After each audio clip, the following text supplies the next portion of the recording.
I've built and scaled multiple e-commerce brands. Most became 7-figure businesses, and one actually became an 8-figure business. And after years of watching thousands of people try, fail, and restart, I realized something common across most of these people. There's a business model in e-commerce they're sleeping on, and almost nobody talks about, but it's the one that actually builds wealth. And it's the one that made me over $30 million in the past 7 years. It's not dropshipping, and it's also not inventing your own product. It's something in between. And once you understand it, you will never look at e-commerce the same way again. See, everyone online talks about dropshipping like it's the easiest way to make money. In theory, dropshipping is perfect. There's not a single problem with it. But when reality hits, it is nowhere near this perfection. The problem is you don't own anything. You don't control quality. Shipping takes forever. And customers don't actually trust you. And you're competing on price with hundreds and thousands of other dropshippers selling the same exact thing. Even if you make sales, you're not actually building a business. You at least kept some profit. You're just a middleman, risking money on ads and growing someone else's business. And that's why 99% of dropshipping stores last only less than 4 months. Then you've got the other extreme, the people who think they need to invent something new. They spend months and thousands of dollars working with factories, building prototypes, and filling trademarks before they even know if anyone wants it. Manufacturing is great, but only after you've validated the market. Do it too early, and it's the fastest way to go broke. And that's where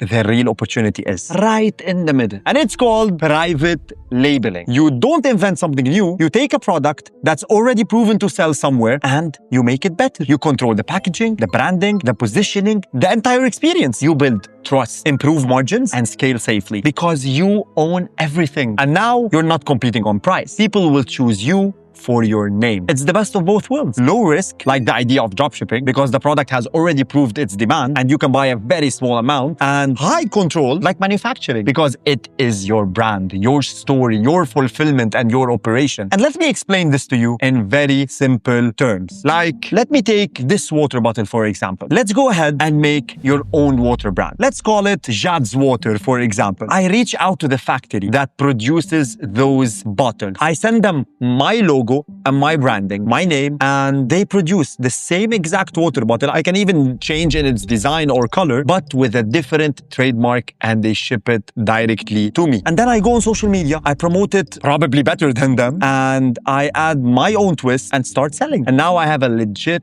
up and running private labeling water brand called Jad's Water. This is exactly what I did with all of my brands. One of them was a teeth whitening brand. I reached out to a factory in China that produces at-home teeth whitening kits. I sent them my branding logo. The product cost was around $9 landed to Beirut, and I was selling it for $69.99. I can add this markup because the brand looked very professional and trustworthy. No one could tell it's a product from China, and even if it was, I wasn't selling it in the same way like the Chinese people were selling it. There were real testimonials, hype, flashy colors, and a great promise of whiter teeth without going to the dentist, meaning it solves a problem. And instead of paying hundreds of dollars for whitening or wasting time rather than a regular teeth whitening kit, people fell in love with it. And if that blows your mind, wait till you find out that brands like Kylie Cosmetics, Gymshark, and even luxury brands like Hermes, they have some of their product lines that are not owned or produced by their factories. They are private labeling brands, and most brands do it in China. So now that you know what private labeling is,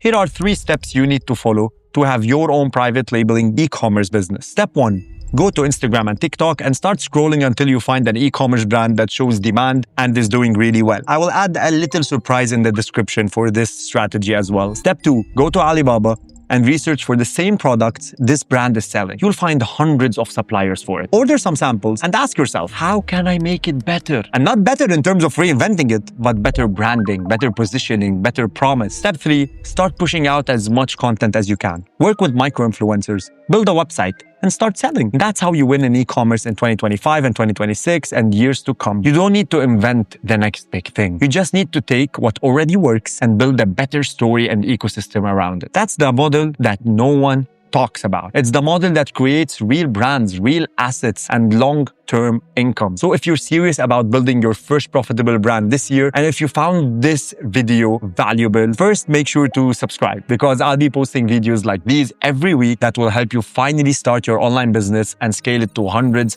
of thousands of dollars. Also, as soon as this video reaches 1,000 likes, I will drop one of the best case studies behind the scenes of one of my brands that I scaled to over 7 figures in the first year. I'll see you on the next one.